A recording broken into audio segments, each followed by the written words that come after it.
Hi, this is Jonathan Pettit from Purdue's Center on Religion and Chinese Society. Just wanted to give a quick update on our student study abroad tour of China. They arrived in their hotel in Beijing this past week. After a quiet evening, we woke up bright and early on day two and toured the Forbidden City. While we were walking through the Forbidden City, we stressed the state's relationship to various kinds of religious institutions in traditional China. And then we started to contrast that with some of the more contemporary religious groups. So we walked to the nearby Shishiku Catholic Cathedral. We were really fortunate on that day that there was a group on a pilgrimage from Handan, a city a few hours away from Beijing. So we were able to watch them in action and talk to them real briefly. And after students had documented the Catholic Cathedral, we walked over to the Beihai Park. This is a Tibetan Buddhist monastery that's northwest of the Forbidden City. And this is a real great chance for students to see the kind of religious institutions that aren't so formal and are set within a tourist destination, and what that might mean for the different kinds of tourists that are walking through a semi-religious institution. So after we went through the Beihai Park, we took the evening off and went to Hohai, which is a place where there are lots of restaurants and shops, and it's a real good time. And just Beijing right now is perfect weather, so it's just very comfortable to sit out in the open and enjoy a nice evening listening to various kinds of live music.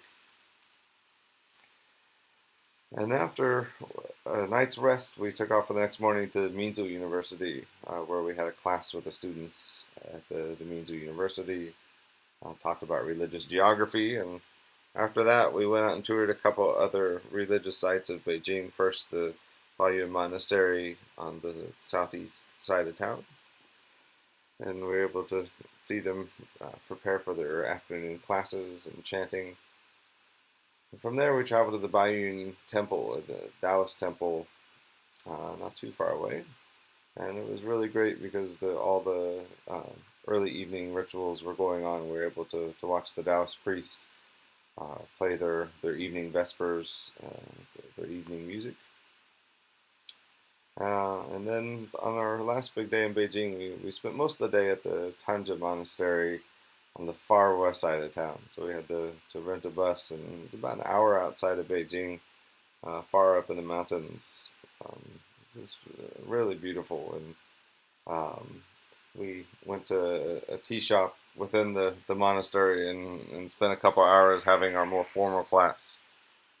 So the first couple days here weren't reading intensive, but we started reading a lot. And at the monastery, we talked a little bit about the kinds of beliefs and organization and practices and ideas of the supernatural that give various forms of religious expression in China. And we ended our time here in Beijing with a trip to the Niujie Mosque. This is a really great, not only to compare with the other institutions we had seen in Beijing, but also because we're going to northwest China and we will see many more mosques in days to come. So we'll post more videos as we travel along.